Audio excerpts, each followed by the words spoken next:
This podcast is brought to you by The Complete Guide to Happiness with Dr. Fantastic and by Vizard.ai.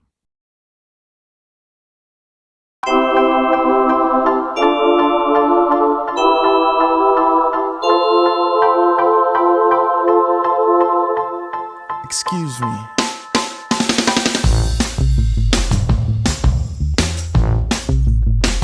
Yeah.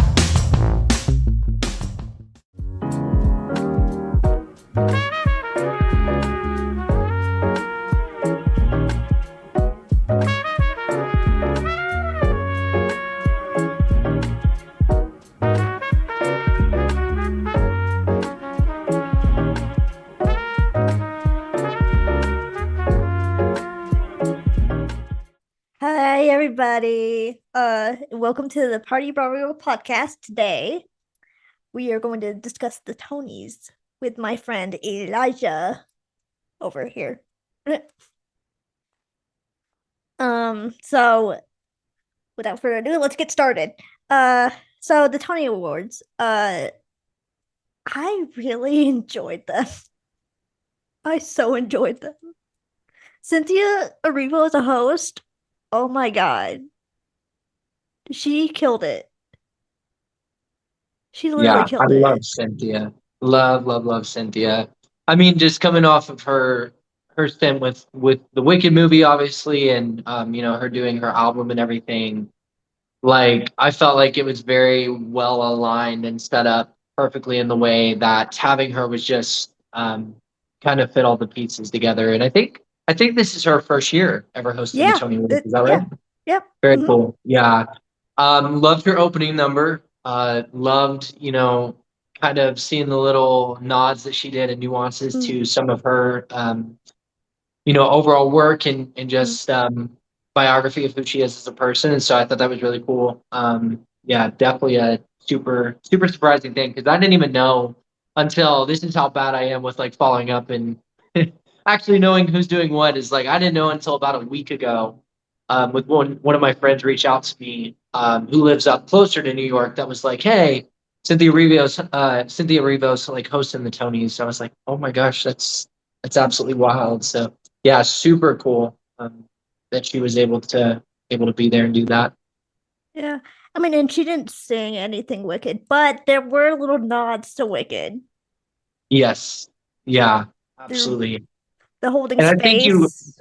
yeah, Yeah. yeah, I think you have to do that, especially when you're at that level of caliber as someone Yeah. like Cynthia. I remember the first time that I saw her, or actually, I guess more so listened to her, was from the Color Purple soundtrack, and oh my God, it's like my whole heart. I remember like seeing the original like movie, and kind of thinking like, how are they going to redo this on Broadway and really give it that like Broadway charm and musical theater esque feeling to it. And first time I heard her sing "I'm Here," it was just like, wow, so crazy. How she was able to put so much emotion into that. But yeah, I mean, obviously it goes without saying, incredible career so far. I'm excited to see what she does. Yeah. And then like from going to a couple days before the Tonys, seeing the Wicked trailer for the first time, like the Wicked for Good trailer, and then her Yeah, hosting the Tonys. This is my film. Oh my god, the Wicked trailer. Oh my god, I cried. amazing. Yeah, it I looks so good. cried. And for everyone watching, I put that reaction video on my YouTube, so you can watch it. It's on the YouTube, and it's on my TikTok and my Instagram. But I cried like 6 times. Yeah, it was so good. And honestly, like I'm excited to hear the new stuff, right? Because I feel like I'm pretty sure John Chu said that they were writing new songs Mm, for this yep. movie. Stephen Schwartz and Ariana and Cynthia both worked with Stephen Schwartz to Wow. write songs. Wow, that's so cool. I mean, I feel like we're really living in like a crazy time period, right? Because like Wicked, we obviously know, but I guess exploring the unknown, especially as a songwriter, as an artist, like that is always crucially important too. So, yeah, I'm super pumped to see what comes out of this last. I guess it's the last part two, right? Part two Yeah, of part two. the series. Yeah, Yep. yeah. So we'll see what happens. Yeah. But the first one was killer. So Speaking of performances and like all that stuff, have you been able to catch some of the performances that were at the Tonys, some of the shows that were I performing? did.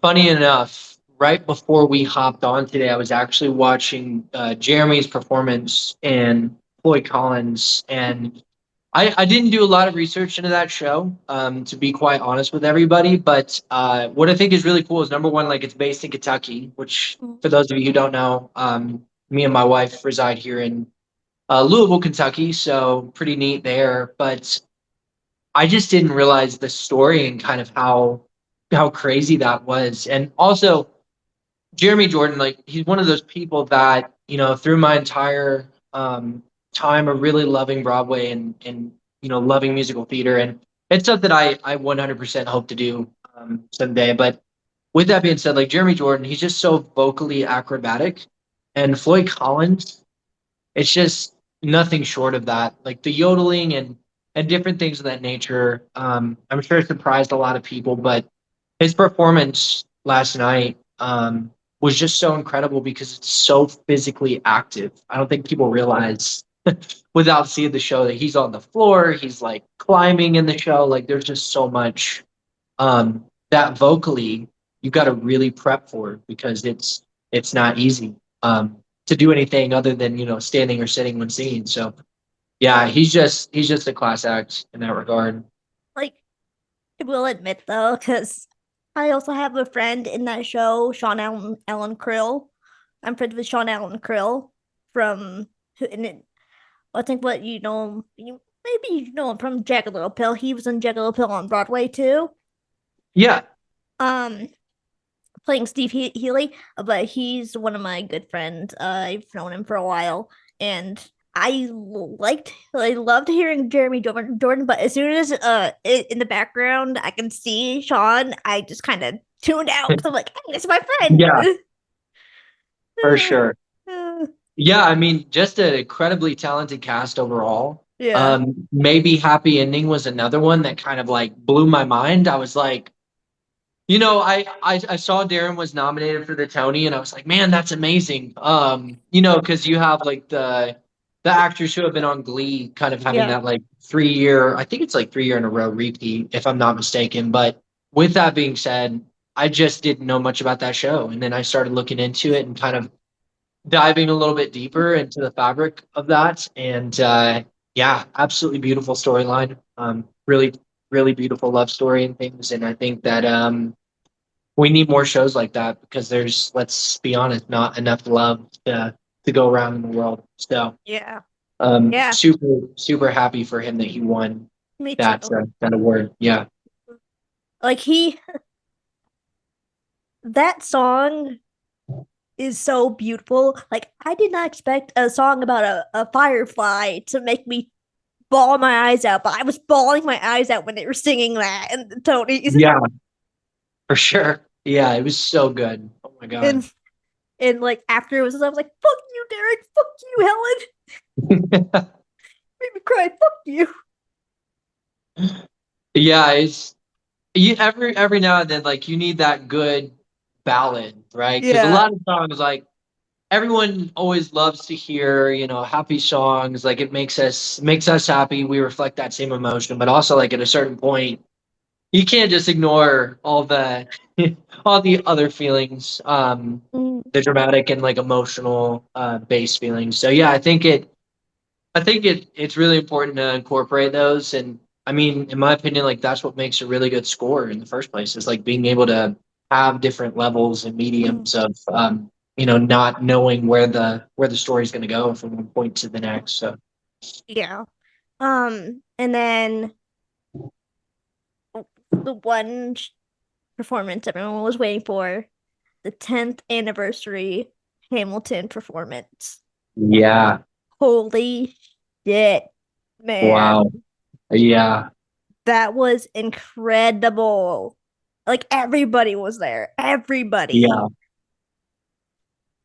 Well, and I think that, gosh, that's such an important performance, right? Yeah. Because I think there was meaning, and I mean, obviously there's meaning behind it, but more importantly, in the world that we're living in right now, and everything that's going on, and the craziness, and all the, I'm not going to get political or anything, because I don't really want to go to that route. But I think that more than anything, it was just really important for them to bring everyone back together, for Lynn to bring everyone back together and say, like, okay, guys, like, this is the best time to do this because of the world that we live in. And I think that there needs to be more people that stand up and speak out. Like not to talk about my music or anything, but I have a song that I did called American Girls. That's like very like everyone like wake the hell up, like say something, right? Because it's so easy to get stuck in this mindset of like not, being afraid to speak up or not having the gumption to be able to do so. But nothing ever will change if we don't. And I think with Hamilton, it's just a great example of invoking positive change in the world. And I think Lynn is just a perfect example of someone who writes from, gosh, the music in that show is just so influential for our time. It's like, I know it was written based off of, uh, so many years ago in regards to Alexander Hamilton's story and things, but like it's so apparent to today. So apparent. Come with me to discover the transformative power of kindness and the joy it brings. Join me as we explore every Monday morning simple yet profound ways to elevate your happiness, one gesture at a time.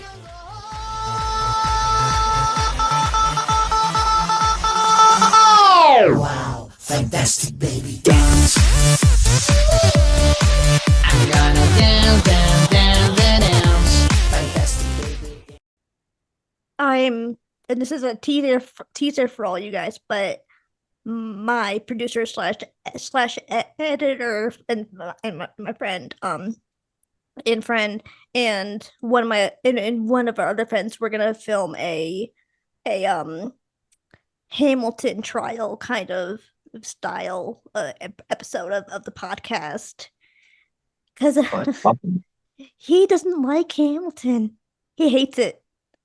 Really? He hates it. Interesting. He told me, he's like, every song sounds the same. I mean, there's a lot of pun intended here. There's a lot of diversity in the cast and the score and the music. Like, Yeah.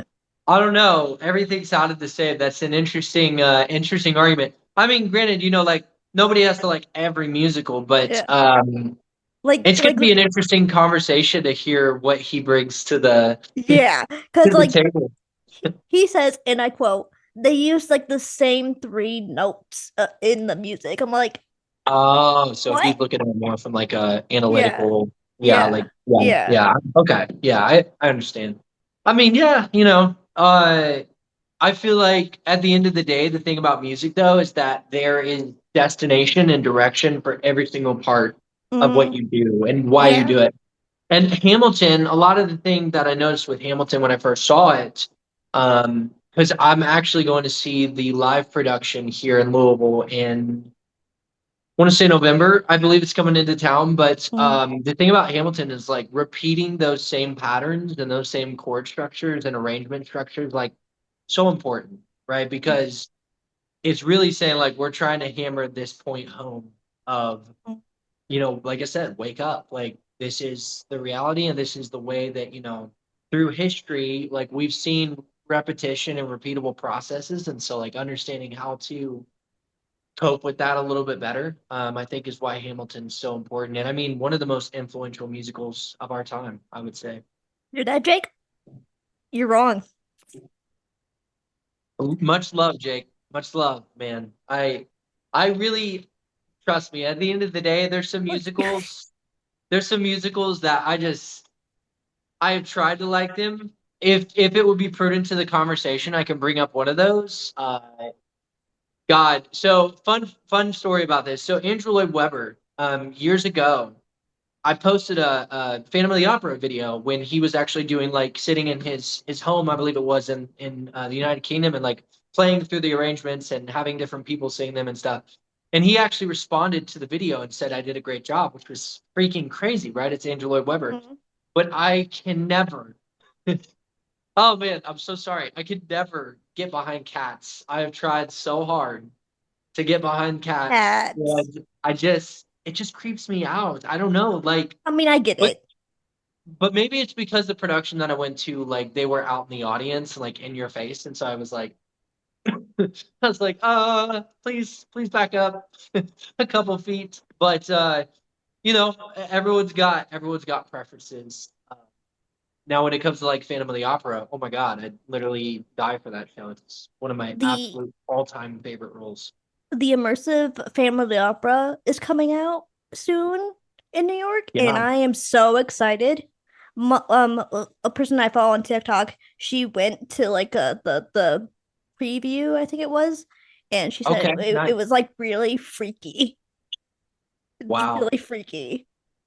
I mean, that's a show that I feel like matter how many times you readapt and reorientate like the whole production, there's just so many ways you can do it. And it really is the greatest and most tragic love story of all time, I think.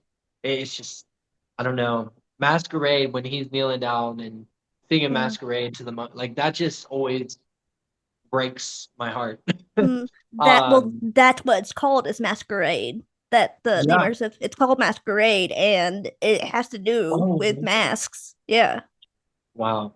Yeah. I mean, gosh, I can't even imagine how much emotion would would elicit out of me from going to something like that and Mm. experiencing that. Because that is just something about the Phantom. It's always been a dream role of mine. And I got to like Yeah. my two favorite shows of all time are Phantom of the Opera and Les Mis. I got to do Les Mis back in you know, high school, which was amazing. I'd love to do it on more of like a professional scale level, but just two shows that like really like gut wrenching um, productions, and they both have their place in the world. But yeah, I and also both. I feel like Les Mis also is a very important show for the time period that we live in as well. It's kind of Yep. interesting to see how past productions and things will correlate. So you know, even Hmm. today, so it's pretty neat. Yeah. And then, oh, before we get back into the Tonys, I just wanted to ask, because you and I have had conversation after conversation about the last 5 years Oh my God. and their and some choices they made. So we're referring God, I love the last 5 years. Did I just hear an alongside ring? I literally did gosh, years ago when I was trying for a I was auditioning for a professional theater company. I did last 5 years. I did Moving Too Fast. And oh my God, it's just such a freaking amazing score. The thing is, the word that really pops into my head about last 5 years is singularity. Okay. And what I mean on the basis of that is, you know, I arrange my own music and do the production and things like that. But Mm-hmm. when you're trying to get into the mind of Jason Robert Brown and understanding like why did you structure it in the way that you did, it has to feel so isolated Yeah. because you know the musical starts out with I'm Still Hurting, and you have all these beautiful songs that really target that point of isolation. Which I think is such a bold artistic move on his part. But Mm-hmm. in regards to the Nick Jonas and Adrian, like, so you know my thoughts. I've kind of disclosed this to you a little bit.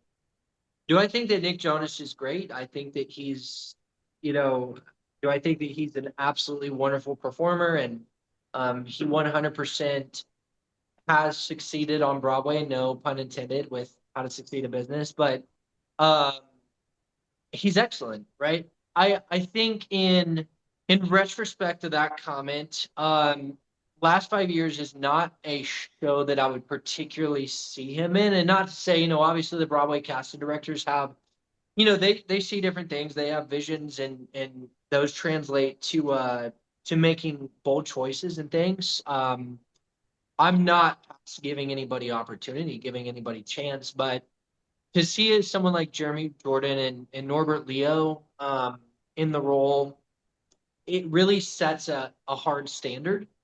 And I know that people in the Broadway community and theater community in general, like, don't, try to focus on not setting expectations with roles and things like that. But also, I don't know, it's just such a legacy. Like Jeremy Jordan really solidified the role of Jamie for me. Obviously Norbert did excellent on the original adaptation of the show, but it requires a certain person, I feel like, because the score is just, it's so singular, like I was saying.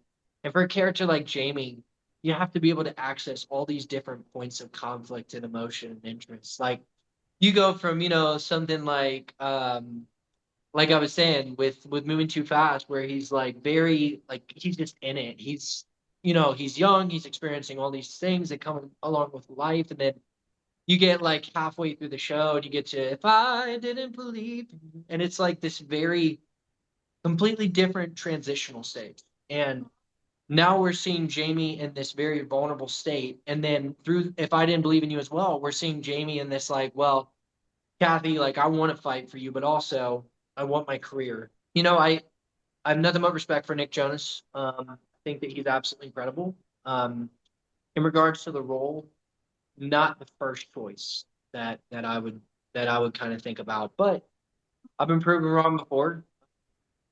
I'd love to Yeah. see more and be proven wrong again. But Had Jeremy Jordan not booked Floyd Collins, had Jeremy not booked Floyd Collins, I feel like Jeremy Jordan would have been a better choice. yeah, for sure, Yeah, for sure. he's too Well, pop. That's my issue. Is he's too pop with it. Nick, yeah, I mean, in retrospect, I was in the music industry for 6 years, and I got a lot of friends and things that have come out and done, I mean, absolutely crazy in regards to succession and things of that nature. And a lot of people have gone off independently and done things on their own. And I think it's important to mention is like when you do something your whole life, like Nick Jonas has, and you're on the road and you're touring as a pop group or alternative kind of structure, it's really hard to break out of that. I mean, Yeah. it's extremely hard because you're so used to doing something. Whether like you're kind of jumping back and forth between doing musical theater style singing and pop singing, whatever the case may be. But the Jonas Brothers obviously are popular for the pop sound, and I think for him, he's just been so conditioned to that it's hard for him to kind of break that mold. Even though it's weird because like in How to Succeed, he didn't sound super pop. So I don't know. It's an interesting conversation for sure. Yeah. Like I said, many times, the highlight for me was maybe Happy Ending, and I just thought that performance. I did not expect, like I've told you this before, but I did not expect a song about a firefly to like make me cry the way it did. Oh my gosh. There's so much emotion in that song, and that, after diving a little bit deeper into it, that score. Oh my gosh. And like I said, Darren Criss, just absolutely phenomenal performer and vocalist overall, but seeing him in a role that was so, how do I say this, a little bit more expanding his horizons of what emotional bounds and levels that he can reach was just so beautiful. Really enjoyed that performance for sure. Because it won. Let's see if I got Won the it. Tony for Best Musical, I know. Yeah, it won for best musical, and Darren Yeah. Criss won for best actor. Correct? Well deserved. Right? Well deserved. Yes. Yeah. Yeah, definitely. Was Jonathan I can't remember. Was Jonathan Groff in that running too? I believe so, yeah. Yeah. Okay. And if I'm not mistaken, Jeremy Jordan was in that category as well. I believe so. Yep. Yeah, he was. Yeah, I'm looking at my list. Jonathan Groff, Darren Chris, and Jeremy Jordan were all in that. And 3 heavy hitters right there. yeah. And can I just be honest for a minute? When the hell is Jeremy Jordan going to win a Tony? He's never won a Tony. Yeah, I mean, gosh, from Jack Kelly to Jamie to, I mean, obviously Jamie was the film version, but on that extent, I mean, Bonnie and Clyde, one of the best scores in my opinion that's ever been written. I just absolutely love it, and yeah, I'm with you. Do I think that it's going to happen sooner than later? A lot sooner than later? Yeah, yeah. Jeremy Jordan will for sure get his first Tony. I 100% believe that. I think I would go out on a limb here and say like in the next couple years. Yeah. Well, No doubt. because But because he's been on Broadway since 2012. He was in Newsies on Broadway, so I thought he was going to get that Newsies Tony, yeah, yeah. but he didn't. I And I'm like, why? yeah, I would say in regards to Newsies, because it is such a, I don't want to say like mainstream musical production, but it's Disney, right? So Disney, um, with that being said, a lot of times I don't want to say it didn't have as much substance because it definitely did. But a lot of times, like when you think about best musical and things, a lot of people are looking for such really original works like Floyd Collins, like maybe Happy Ending, like these different um ones out there on Broadway right now. And I think for Newsies, people didn't really know the story, but also probably one of the biggest things that helped it and held it back was that it was a Disney production because I don't know. Sometimes like it seems that those kind of productions, I guess I would say, don't get as much love when it comes to like a national recognition level or award level as much as they do like fan love. Because I know that I loved Newsies. I still love Newsies. Because I heard of a lot of did Disney productions get Tonys though? Because didn't Beauty and the Beast get Tonys and Yeah, Aladdin? yeah, yeah, yeah. Beauty and the Beast did. I think Aladdin, if I'm not mistaken, they swept pretty much the board the year that they were up and nominated for Tony Awards. So yeah, that's Okay, true. okay. Yeah, so for Newsies not to get it, it's just weird to me because like you gave Tonys to Beauty and the Beast and Aladdin, so just give one to fucking Newsies.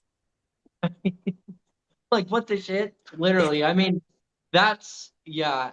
Jeremy, obviously an incredibly talented vocalist, just incredibly amazing individual overall. And I mean, Floyd Collins, like I was telling you earlier, it's one of those roles because, me and my wife are located in Kentucky. I didn't realize that the story was actually based in Kentucky. And so I should have probably realized that with how many coal miner stories there are here and everything. But like it's just a really beautiful score. It reminds me a ton. I don't know if you get this, but it reminds me a ton of Hadestown. I got to see that here in Louisville last year and Mhm. just absolutely blew me away. Uh, Incredible score. I So got to see it this year. I got to see it this year, and I loved it so much. Oh my god! yeah. Oh It was my my first time God. I've ever seen Hadestown, too. I've never seen it until then. It's just so incredible. Such deep and meaningful lyrics, and especially when you think about the storyline and what it's correlated to, it's a really beautiful story. So yeah, 80s Down is definitely a tearjerker for sure. Yeah, and then like I mentioned this off air, um, I'm friends with Sean Allen Krill, who is Steve Healy in Jagged Pill, and so like I said before, I was watching Jeremy Jordan performance and paying attention to that, and then when the ensemble cast comes out in the back to sing, Yeah, I peek it, I peek, I like my eyes just like kind of move over, and I'm like peek to my friend. I could see you. yeah, And then I'm just like not listening to Jeremy anymore. Just yeah. I mean, if your friends up there, then definitely gotta be in support of that person for sure. yeah.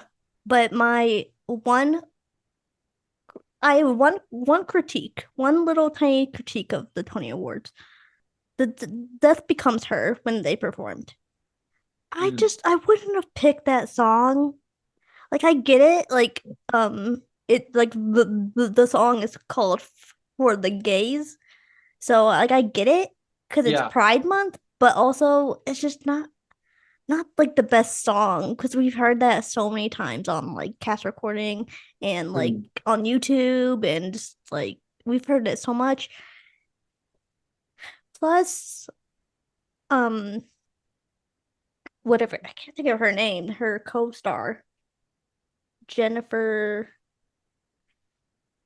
Oh, Jennifer Samard, who plays her co-star. Mm. Um,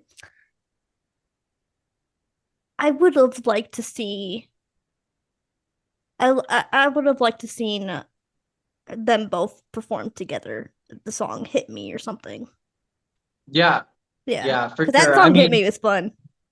yeah, no, for sure. I think with, obviously it being Pride Month, the representation was really important. I don't know, like I would say yes, representation is obviously super important. Picking the right song obviously is also very important. In regards to the melodic nature of it, I'm not the biggest fan either. Mhm. Nothing to do with the meaning of the song or the message behind it. I think it's great. It definitely will, hopefully reach a lot of people out there. But yeah, in regards to the melodic nature, I wasn't super into it. I found way more, I guess, I don't want to say value, but more being able to better interpret things when I heard, the Firefly song for maybe Happy Ending and like Floyd Collins. I think he sang Call, pretty sure. Yeah. So that was really amazing. But yeah, for me, like I'm an artist, and so like I have to resonate with the song for it to really like reach me, and I'm not on just the wavelength of like being able to appreciate and understand like how important that song is, but also Mhm. just on an arrangement perspective. I just realized too, because I thought the last 5 years was eligible for the Tonys this year to be nominated. Was it? Is it not? I don't know with the stint that it had or is having. I don't know if it's still going or not. I'm sure it probably is, but with it being what would you call this? Would you call it a revival? Would you call it It's a a revival. Yeah. okay, Oh okay. no, because it's never been on Broadway. It's always been like I think it was off Broadway. Oh yeah. Oh wow. I didn't even think about that. Yeah, interesting. Interesting. What theater is the last 5 years being housed in? Do you know that? I do not on top of my head. Let me look. My heart and mind are wanting to say Winter Garden, but I don't think it is the Winter Garden. I don't know. I mean, I know that we talked about a little bit earlier my thoughts on, Nick Jonas and Adrian and all that stuff. Now, I will say one of the biggest things that kind of throws me off with like them being together in the musical is like one person's voice works and one person's voice doesn't. I think if you took out either of them and swapped with somebody else, it might work a little bit better because Adrian's just got this very like booming, like powerhouse of a vocal. Nick Jonas, he's great. He's a great singer and vocalist, but through that pop sound and like being more in that pop resonance, you develop a way to sing a lot lighter. And so it's a weird contrast for me, personally. But yeah, in regards to being eligible for the Tonys, I don't know. That's a It's good at the question. Hudson Theater. At The the Hudson. Hudson. Okay. Yep. Gotcha. Copy.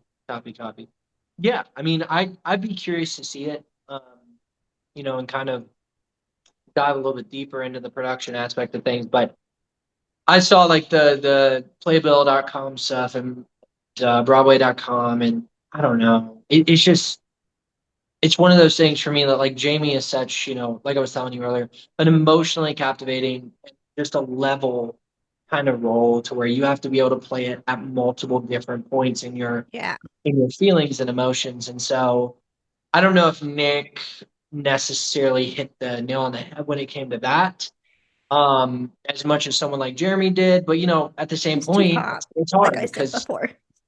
Yeah, everyone is a new representation. So art is subjective for that reason. So I mean, it's hard. It's hard to say um, whether or not it's the right choice, quote unquote. But yeah, Like I said, he's too pop. He's too goddamn pop. yeah, definitely doesn't have the musical theater stylings as much as the pop side of his voice for sure. And it bothers me so much. It shouldn't bother me this much, but it's bothering me so Yeah, much. no, I understand. I understand. And I want Jeremy Jordan to be Jamie. He deserves to be Jamie again. Yeah, yeah, I love Jeremy Jordan as Jamie. He was just phenomenal. Definitely captured the raw emotion that that character requires. He's all over the place.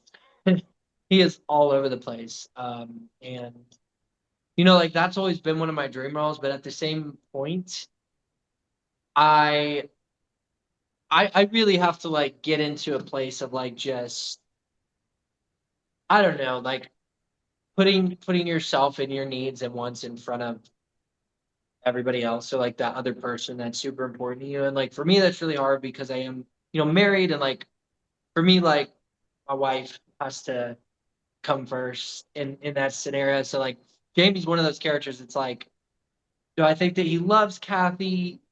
Yeah, but also like not enough to figure out how to make it work at a certain point. So yeah, I don't know. I feel like that'd be a tricky role to play for sure. People are like, get they get mad at me because like I say that they're both the problems. They're both the problems. And it's in like people are yelling at me like, no way. Uh, uh, Yeah. Nick's more is the problem, not Kathy. Kathy didn't do anything. I'm like, I mean, she's also kind of being unreasonable in some ways.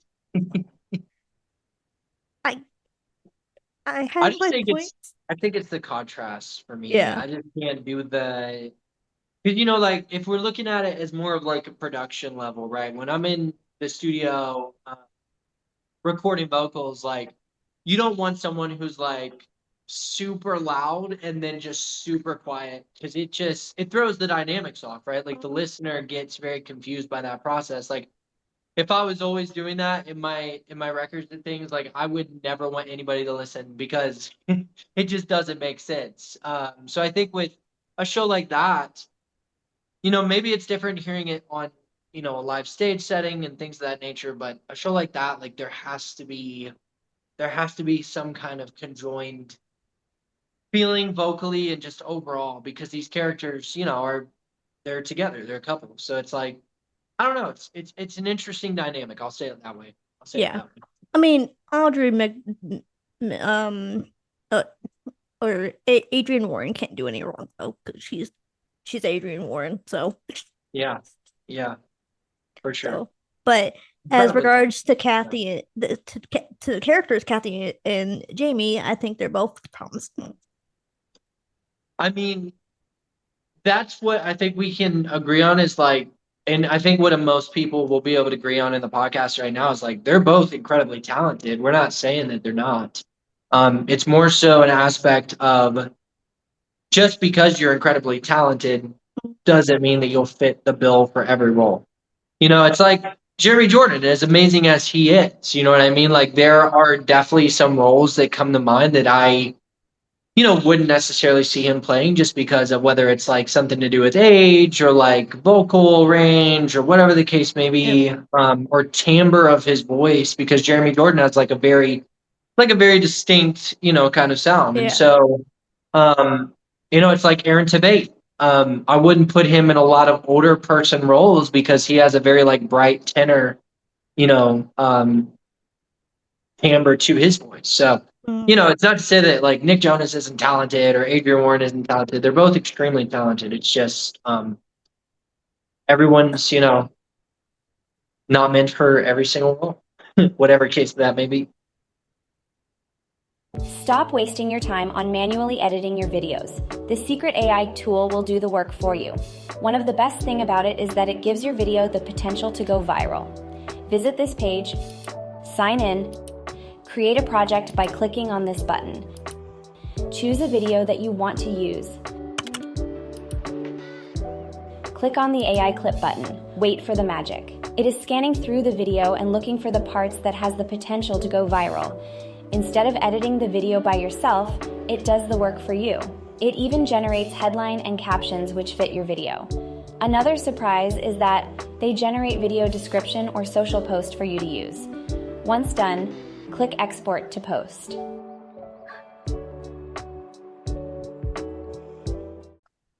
Speaking of, because I wanted to switch to a different role in Gypsy. That performance, Audrey McDonald. Holy freaking God. Yeah. That woman is a godsend.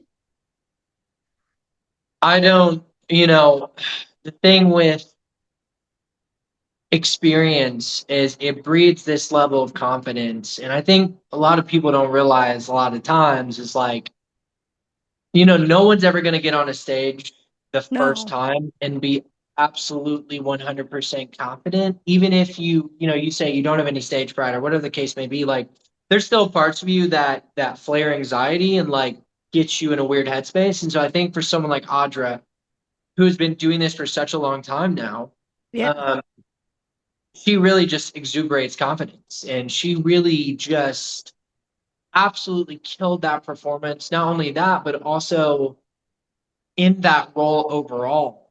She is actually someone that, weirdly enough, before she was actually cast into the role, I didn't really see playing that part. And I'll be honest with you, because if you ask me like who do I expect to see filling in a certain role like Gypsy, then I wouldn't have said Audrey McDonald off the top of my head, but such a pleasant surprise, I would definitely say. And the way that she delivers her lyrics and her overall feeling that she puts into the songs is like chef's kiss. Crazy. Crazy. And this is like no shade to Nicole Scherzinger for her role in Sunset, like for her winning for best performance in the leading by a leading actress for Sunset Boulevard. But I just wanted Audrey McDonald to win so bad. Yeah. Well, it's kind of funny with Nicole. I opened up my Facebook today and you just see everybody from Louisville, talking about Nicole because she grew up here. And it's like it's pretty cool in that regard, right? I love Sunset's one of those shows, man, that I really had to deep dive into because I know a lot of Andrew Lloyd Webber stuff. Like I was telling you, like Phantom of the Opera, Jesus Christ Superstar, Cats Excluded. I'm so sorry. So sorry. But those are some of my favorite shows. Sunset is one of those as well that, once you actually deep dive into it, God, it's such a good show. Such a good show. And I can't remember the guy's name that plays the male lead in that, but he is such a phenomenal singer. Such a phenomenal singer. And that's all I can say about Sunset is like, it's really very just surprising. Again, surprising storyline, surprising to me that I actually ended up liking it because I didn't, unfortunately, a lot of times when you're,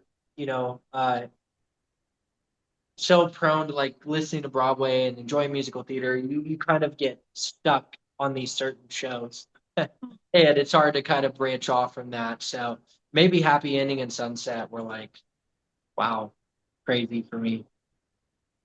Again, fuck you, Darren Chris, and fuck you, Helen J. Shen, for making me cry during that performance. Fuck you. Yeah, no kidding. Darren is such a phenomenal really actor overall, and the way that he conveys his emotions and his performance was just, perfect, really. So like I'm trying to count how many were awards. Maybe Happy Ending won. I can't quite count. I think it was like seven. I think 7 or 8. I don't know. I can't remember. Yeah, they won quite a bit. Yeah, Quite a bit, I'd say. because with they won Best Original Score, which obviously, Yeah, I mean, if you've listened to the cast recording, yeah, they for needed to sure. have won. And then for Best Choreography, what when Vista Social Club won for Best Choreography, which I've never seen it or heard of it, so I was Yeah, very confused. yeah, same here. I didn't definitely something I need to do more research into, but for me, like the biggest thing I'm looking for with choreography in a show is that number one, it's something I really haven't seen before. I remember when, oh, what was that musical? Years and years ago, it came out. It was like a New York City, like street, kind of conceptual thing. But oh, it was called, I think it was called Stomp, I want to say, where they Mhm. brought out the trash cans on stage and they were playing those and they were dancing and like all this other stuff. Super, super cool. And it really like opened up my perspective a little bit more to what musical theater can be. Same with Yeah. like, what was it? I don't know if this fits into like the choreography part of the conversation, but like Spider-Man Turn Off the Dark was another one that Mhm. was kind of, oh wow. It was crazy to think that, we've come so far, obviously in Yeah. the stylistic choices. But yeah, I haven't done a lot of research on that show, unfortunately. And then for Best Scenic Design in a Play, which I thought that the picture of Dorian Gray was going to win that, but Yeah, Stranger Things The First Shadow won that. And I don't know if you are a Stranger Things fan, but I am such a Stranger Things fan that I yeah, love that. And I this is the first time I've ever yeah, heard of that musical that was going to be a play. yeah, yeah. So Stranger Things, wow. I mean, first of all, I know Sadie Sink was there last night, and she's obviously been a pretty big influential person in not only that show, but also Broadway and the community in general. Funny enough, I don't even know if I can actually say this, but I'm actually in contact with somebody right now who's connected to the people from Stranger Things, and I'm looking to hopefully do like a sync licensing deal with them. That would be pretty amazing. But Mm, with Stranger Things, like, and especially the stage show, what I just didn't know is how they were going to bring that over and um, create the upside down, create all these different elements and aspects of what makes that show so special. And I think that, oh my God, they absolutely hit the nail on the head. I mean, it's just like, Harry Potter and the Cursed Child. Like that's another great example of like, something that at first when you see it come out and they're doing a stage adaptation, it's like, oh, well, I don't know. And then it actually comes to the stage and you see all the mhm. elements that they're able to incorporate and ways that they're able to work with that. And it's just, I mean, absolutely gorgeous, breathtaking visuals, breathtaking effects. Just love that show for real. Yeah, I agree. I love that. I'm so excited for season 5, even though it's the last Oh season my ever. God. Yeah. Season 5 is going to be crazy. Me It and my wife is. are actually rewatching the series right now. And we just got to where Billy showed up Oh, and kind of wondering if they're going to do a little bit of magic and maybe bring him back in a couple other characters because we don't know necessarily. yeah. So, I mean, I always feel like the Duffer Brothers have something special up their sleeves and we'll see what that correlates to. But yeah, super excited for season 5. And then Operation Mincemeat. Jack Malone won for best performance by a featured actor in a musical. Yeah. I've never heard of mincemeat, and I was thoroughly confused when I was watching them perform. I was like, "What is this? What am I Yeah. watching right now?" Yeah. I'm not gonna lie. When I saw Mincemeat, I literally, this is gonna sound morbid as hell, but I literally thought of Sweeney Todd immediately. And I was like, is this a sequel? Like, what the fuck is going on here? Like, what are we actually getting into? And then I saw the performance, and I think I was kind of at the same boat. I was like, well, this is interesting, pretty pretty different. But like that's the thing about art. Art is subjective. So I mean, I'm sure that it has its base. A lot of people, I'm sure, really love it. I don't know. For me, like I have to be able to see the face value and the meaning behind something in like a couple minutes, because if I don't, then I don't want to really invest my time into diving a little bit deeper into it. But I like one of my favorite shows was The Outsiders. I absolutely loved Yeah. the way that they constructed the set and things. Like I read the book back in high school, and like super cool to see how they pieced that all together. It felt very like Newsies, West Side Story kind of vibes as well. But like there was a lot of meaning in that show for me, because I had already read the book by S.E. Hinton, and I was like, I don't know, the mincemeat thing, and I I was trying to like it, but I don't know, very interesting. It's just weird to me. I just felt weirded out because I was like, "What? I don't know what I'm watching. I don't know what this is." Right, right. Mm. Yeah, I mean, I was kind of in the same mindset as It you, was I like believe, a with that. it was like a weird mix of like um hello from the Book of Book of Mormon Mormon. and Yeah, and Sweet Todd. Like, what? yeah, which That's is what very that strange. performance reminded me of, was Sweeney, or Book of Mormon. It Yeah, reminded me of Book of Mormon so much. I'm like, yeah, what? yeah. Like, what? Uh, Book of Mormon's actually one of my favorite shows. You you and my I friend love, Jake.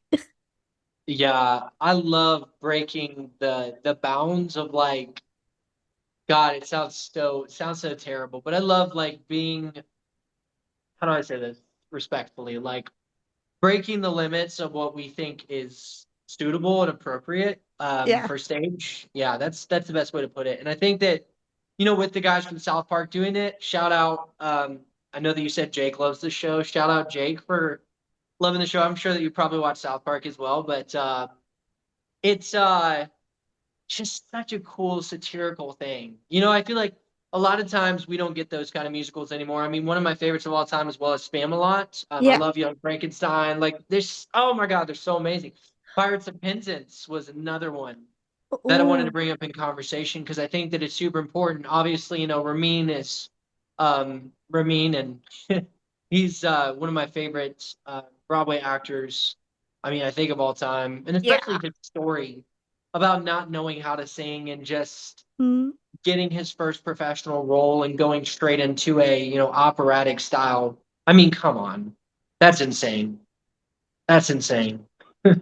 But yeah, what a cool musical. Pirates of Penzance. Wow. So funny too.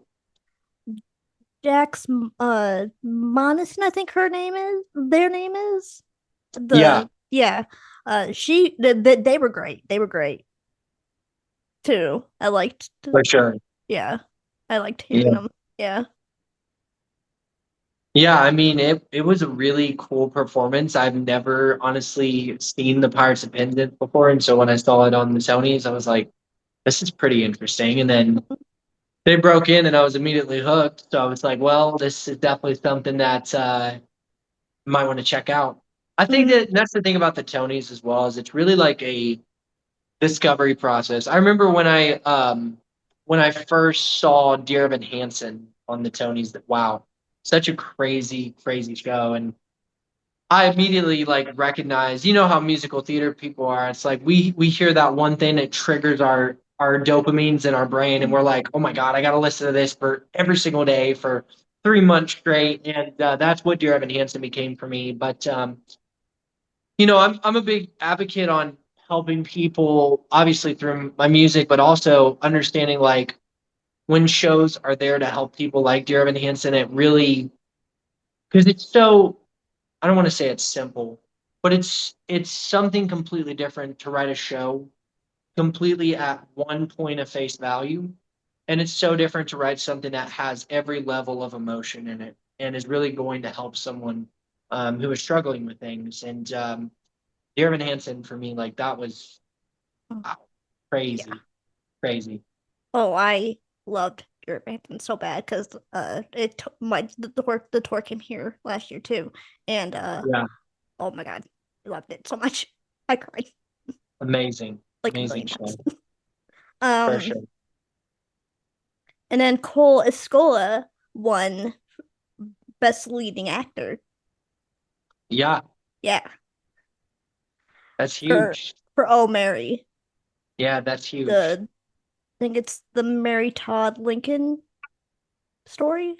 If I Yeah, Yeah, yeah, yeah. You know, and this is kind of going back to what we were talking about earlier. I pulled up my Facebook this morning and just scrolling through or on TikTok or whatever and to see like the hateful comments and things it just really blows my mind and you know I very much so live in the mindset of I am my own person and everyone else is their own person and people should be able to live the way that they fucking want to like and, yeah, for people to get on there and be like, well, I don't know who this is, or like saying all these like rude and just joking around comments. Like, I don't think a lot of times people understand the process and the mental game that people go through actually finding themselves and realizing in the discovery process of finding their identities and things. And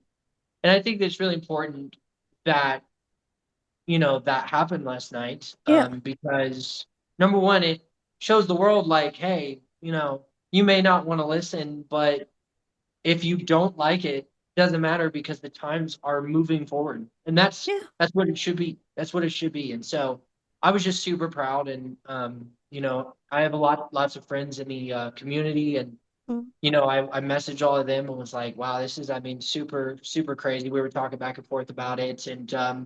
yeah, just super happy, um, you know, for that to happen. I mean, really amazing. So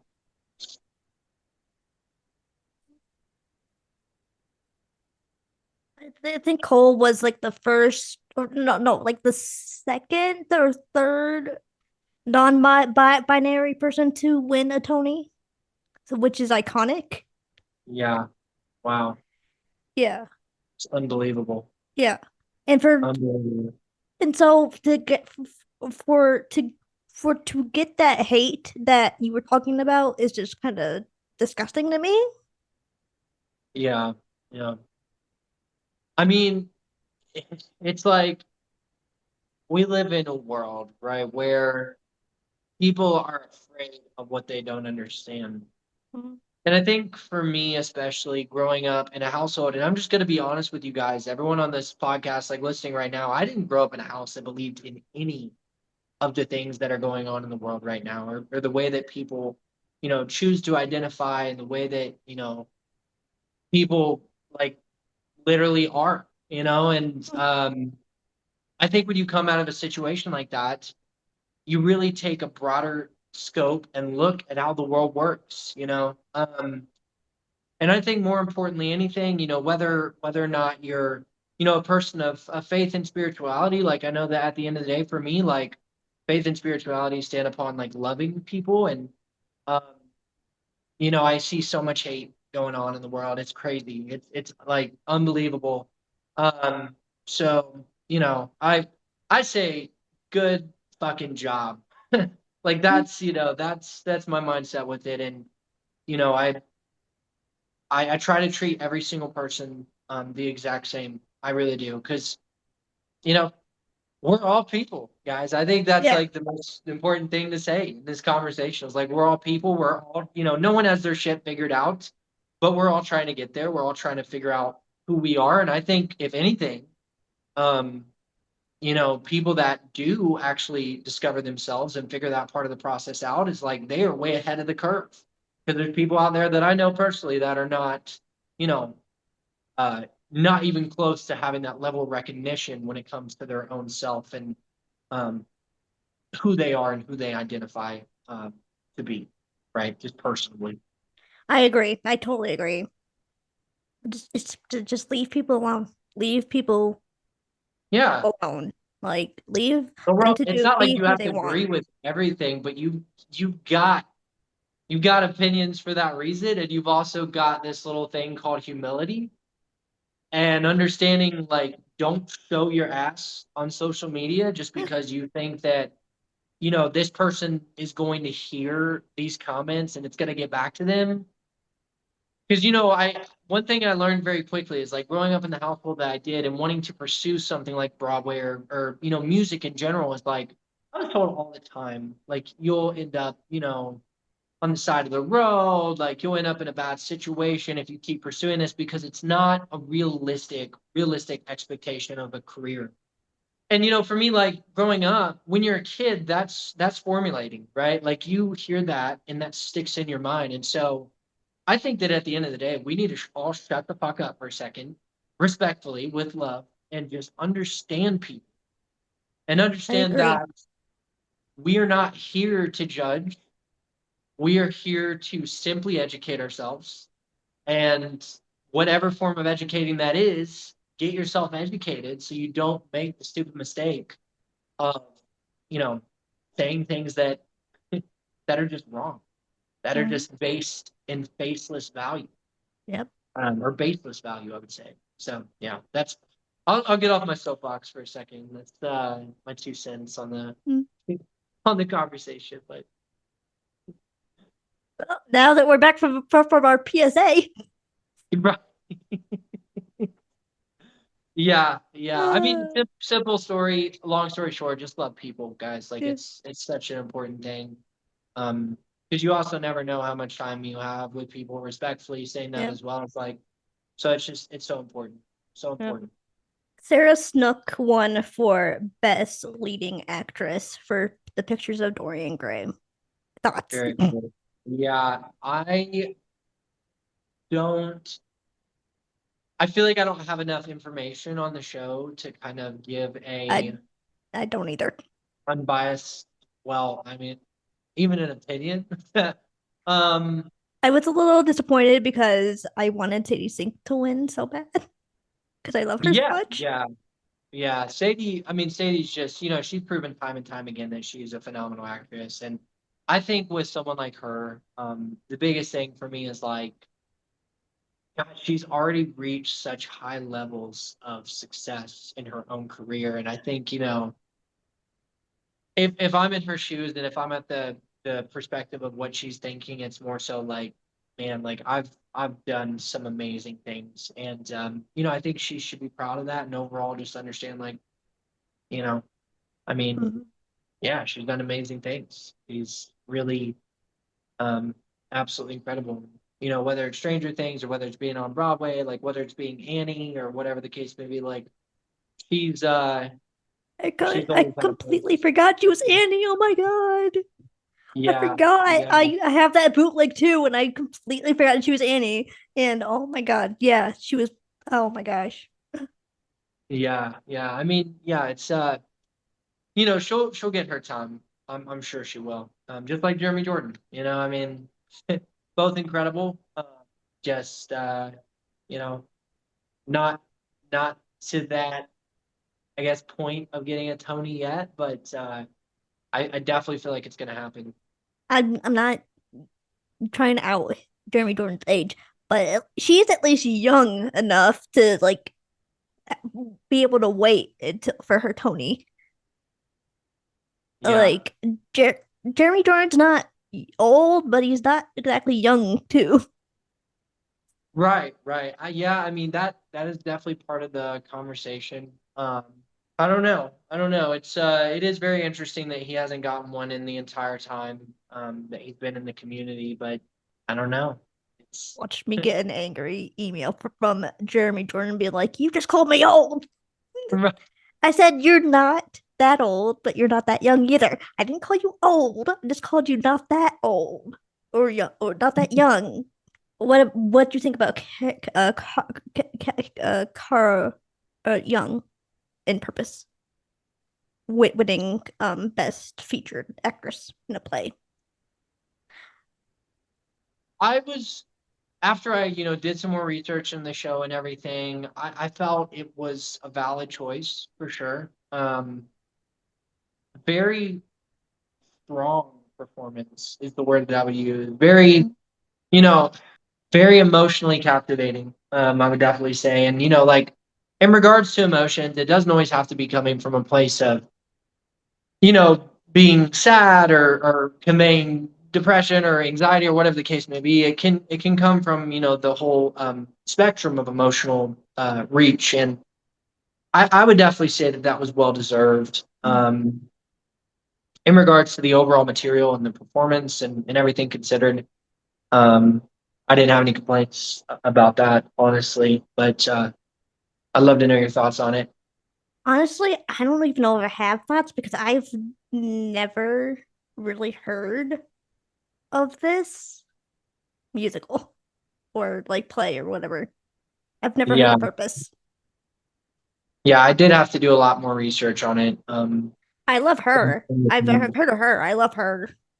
But like John Proctor is a villain I've heard was really good. So I was kind of thinking that was gonna win. So I was a Yeah, little I was a little shocked when that didn't win because I've heard that was really good. And I really want to go see it when I'm in New York. Which, by the way, you guys are gonna probably get a vlog on my channel that'd be of awesome. my New York trip, which will simultaneously make you happy but also probably jealous. Best direction of a play went to O'Mary again. Yeah, Sam Pinkleton, which again I haven't seen O'Mary, so but I imagine it was really good. Like it didn't. I imagine it's incredible. yeah, yeah, yeah. I mean, like you were just saying a second ago, obviously the story of Mary Todd Lincoln and things like it's pretty intense, especially considering everything that happens. But I just think it's so important to pull back the curtain on what you know and what you don't know, right? And with the, obviously everyone knows about the everything that happened to Abraham Lincoln, the Emancipation Proclamation, all this stuff. But to pull back the curtain on somebody whose life, I guess, was not as highlighted, even though she was, the first lady. Um, I think that's really important. I think that's important to for a couple of reasons. I think that's important to um, kind of solidify that part of history, like I said, that we don't necessarily know about. And number two, just to give, you know, obviously props to, her as a person and who she was and what her story was and what her destination ended up being. Like I think that that's really crucially important to highlight characters that maybe you don't kind of think about on the daily basis. So And then finally, Buena uh Buena Vista Social Club wins best wait best choreography and also won best orchestrations. Not my first choice. My first choice for best orchestrations would have been maybe Happy Ending, but yeah, you chose whatever. they can't get everyone right. They They can't get can't get every Tony. everyone right. They get wrong one all the time, though. Yeah, yeah. No, I understand that thought process though. I mean, the visuals of maybe Happy Ending are just, oh my God, insanity. But I think, I that'd be a show that I'd love to see in person. But I'm with you in that regard. Like I think that the two standouts for me, like I said, were mainly like maybe Happy Ending. I liked Sunset Boulevard. Like I said, I did a little bit more research into that as well. But in choreography speaking terms, I feel like the movement and how everything's designed has to all flow and correlate really well together for it to be a success. You know, Yeah. because I mean, Hadestown is a great example. The turnstile or the turntable that he walks on is such a cool element to add to the show. And you got a story being told through interpretive movement, but I mean, I guess I would call it dance at a certain point. Yeah. But yeah, I mean, you know, if you can reflect the emotions that you want to really convey to somebody through a production, but not only that, but through the movement of the characters, you hit the nail on the head for sure.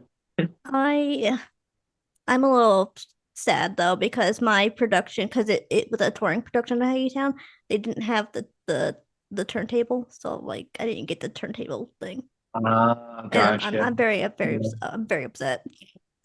I I feel understand. I feel duped. I feel duped. It's okay. I'll go see Hagerstown in New York, and then and then I will actually see a turntable. Haha.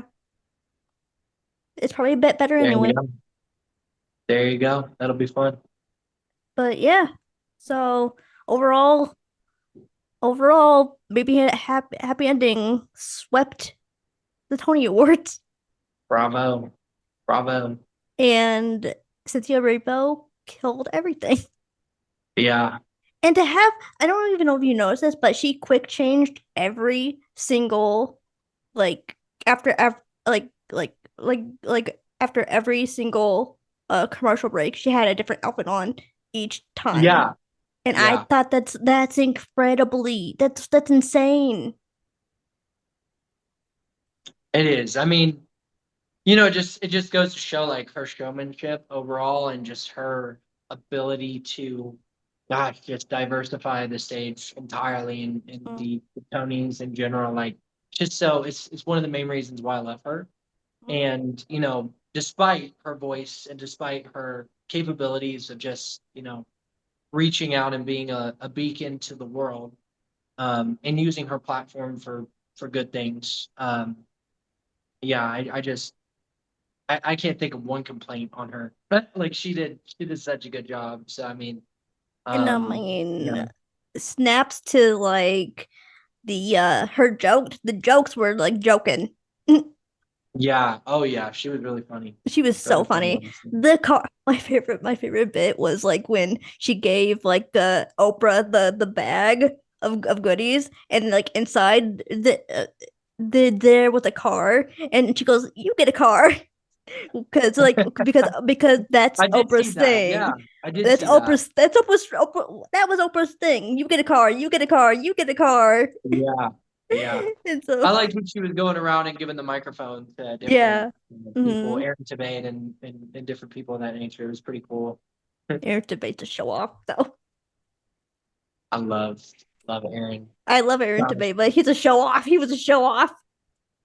Next to Normal is also one of my dream shows that I want to be in, and oh my god, I just absolutely fell in love with that the first time that I saw it. Such an incredible production for real. Targets a lot of mental health things, in that show. Did did I miss did no, Justin Time didn't perform, or did it? I don't know. I can't remember if I saw it or not. I don't recall seeing them. No, I don't think so. I don't. Oh, I don't recall because I know that Buena Vista Club did, Dead Outlaw did, which now Dead Outlaw was kind of cool. Like, Outlaw was cool. um, Gypsy did, Hamilton did, Floyd Collins did, maybe Happy Ending did, Yeah, Operation Mincemeat did, Pirates the Penzaz musical did, Sunset Boulevard did, and then Real Woman Had Curves did, which I mean that one was cool. I love that yeah. musical. Oh, for sure.